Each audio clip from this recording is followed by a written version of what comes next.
اور اب خبریں شامل کریں ایک بین الاقوامی دنیا سے۔ امریکی سینٹرل کمانڈ سینٹر کام کے مطابق امریکی بیریہ گائیڈ میزائل ڈسٹرس ایئر U S S Rafael Peralta نے ایرانی پرچم برادر oil tankers M T Stream کو روک لیا۔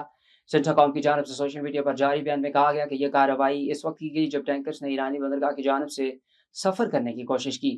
بیان میں کہا گیا کہ یہ قدم ایرانی بندرگاہوں کی امریکی ناکہ بندی کا حصہ ہے۔ اقوام متحدہ کی جوہری ہتھیاروں سے متعلق کانفرنس میں امریکہ اور ایران کے درمیان تند و تیز جملوں کا تبادلہ ہوا۔ جوہری ہتھیاروں کے عدم پھیلاؤ کے معاہدے کے بعد جائزہ اجلاس کے آغاز پر امریکہ اور ایران کے درمیان تہران کے جوہری پروگرام پر سخت اختلافات سامنے آئے۔ امکان ہے کہ یہ تنازع 4 ہفتوں پر نیت اجلاس کے درمیان جاری رہے گا۔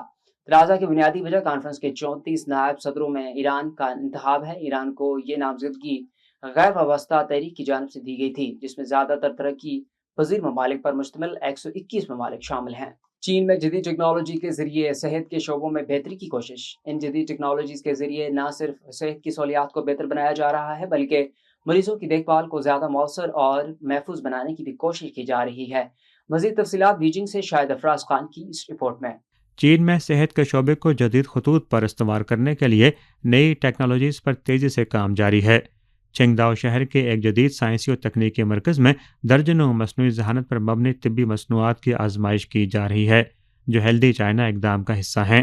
ان میں ایک ایسا روبوٹ بھی شامل ہے جو اکیلے رہنے والے بزرگ افراد کی مدد کے لیے تیار کیا گیا ہے۔ یہ روبوٹ لیزر ریڈار، الٹراسونک نظام، کیمروں اور مصنوعی ذہانت سافٹ ویئر سے لیس ہے، جو کسی بھی ہنگامی صورتحال جیسے گرنے کی صورت میں فوری طور پر متعلقہ افراد کو اطلاع دے سکتا ہے۔ اسی مرکز میں برین کمپیوٹر انٹرفیس پر مبنی ٹیکنالوجی بھی آزمائی جا رہی ہے۔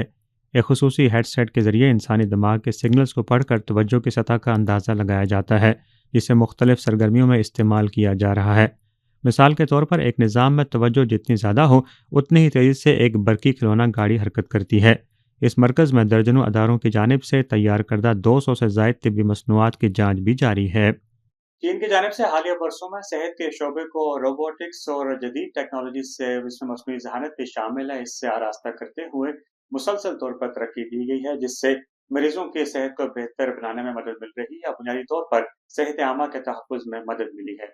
Shahid Afraz Khan, A1 TV، Beijing.